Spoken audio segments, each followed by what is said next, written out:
Hey, how's it going, guys? I hope you're doing well, because I'm doing fantastic. Today's story is going to be about the time that I got picked up by her dad, stoned as hell, okay? Now, before I really get into it, this is more so going to be a collage, maybe not a collage of stories, because honestly, it always plays out the same, right? Not good. Luckily, it never got to the point where he stopped picking us up, you know what I mean? Because the walks, this involves me and my friend that, if you haven't seen the story already, first time smoking weed, it's the same friend that introduced me to this stuff, basically, she had the bowl, she had broken it, same girl, right? Me and this girl had a long stint of just hanging out together. We would ride the same bus, so it was really easy for me to get off at her stop without, the bus driver wouldn't get too suspicious of it. If I had the right bus driver, Brad was an OG bus driver, dude. He was the main guy. It was kind of a revolving door at some points of bus drivers. I don't know if he hurt his back or whatever, but he was in and out for a little bit. But there was some times, especially during this time, where he was solid, dude. He was working there that whole year, dude. He was not gonna fucking bail on me. So we came in clutch, right? Lunchtime comes around, we make our little plans because we didn't have phones back in the day. Lunch was the OG hangout spot, trying to figure out what the hell was gonna go on afterwards. That was the function creations. That was the matchmaking area, right? For what the hell you're gonna do after school. It was after school matchmaking. You're gonna figure out, are you gonna be a good kid, you're gonna do your homework and study, or are you gonna be a fucking degenerate and you're gonna smoke weed out of dirty pipes, probably weed with some mold, and have to walk 2 miles uphill to go back home? I chose the latter. So anyway, we made our plan, I'm gonna get off at her stop, we're just gonna hang out, we're gonna go to the park. She would go through a lot of different glass bowls, but at one point she had a one hitter, not a full on chillum, it was a straight up one hitter, dude, where she would have to tap it in the thing, get weed in it. I don't know if it was her dad's or something. Her dad hated that we smoked weed. Her dad absolutely hated the fact. He would get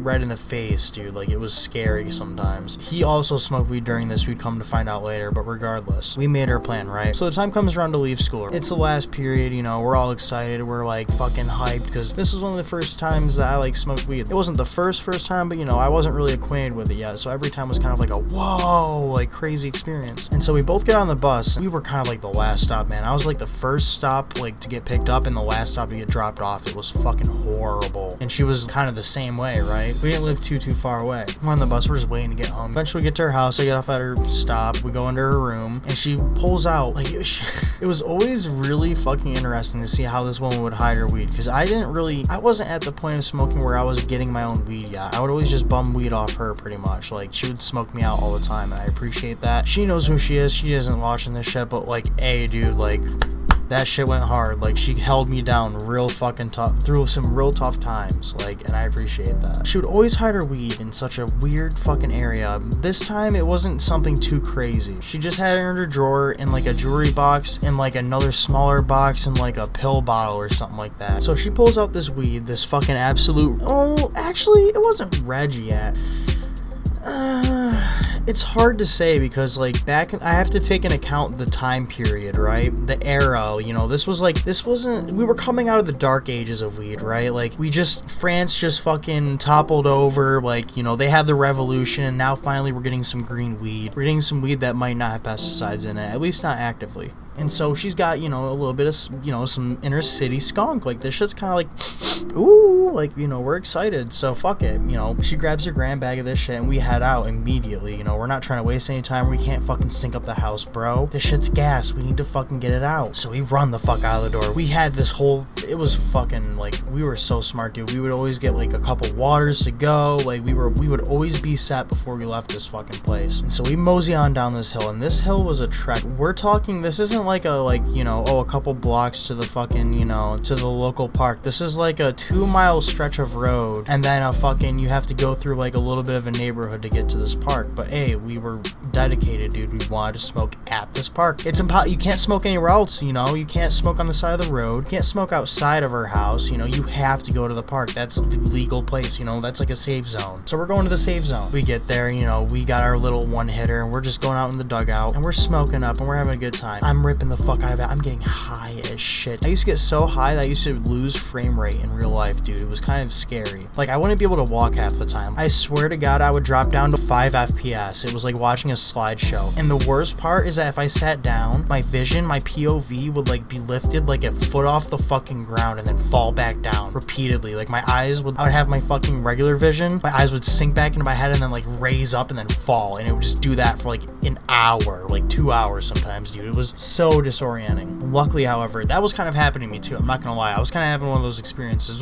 It was more pronounced when I was by myself. I feel like my social anxiety kind of kept me grounded in that situation. I was not, as weird as that sounds, I wasn't flipping out like I should have been. But I'm just fucking out of my mind. And it had to have been hours, man, because we were losing track of time. The sun was starting to set. That was the first thing that kind of got me to thinking, oh shit, how am I gonna get home? The second thing is the ring of her phone. Now, I didn't have a phone back in the day, but she did, right? I had no way of contacting her, but she can contact all of her friends, so she was kind of like the hookup for other shit. Like, this is kind of how she got weed and stuff. Her dad texted her, right? She had like the little flip phone, so like bloop bloop, and she didn't even need to tell me what happened, dude. I already knew. I smelt it, dude. Her face went pale, and it's a text from her dad saying, "Where the hell are you?" Now, mind you, usually when we did this type of shit, we would make sure to get back in time, but however, we had lost time at this point. We were having such a good, we were just chilling out, dude. We were smoking back to back. We were looking at the grass. I don't know, dude. We were just having a good one, having a good conversation. And so we're like, holy fuck, we can't make it back. He's probably already home. And he texts her, I don't know what she texts back, but she's like, oh, blah, blah, blah. He's like, where are you? I'm coming to get you. So she texts him where we're at, and he's like, all right, I'm on the way. And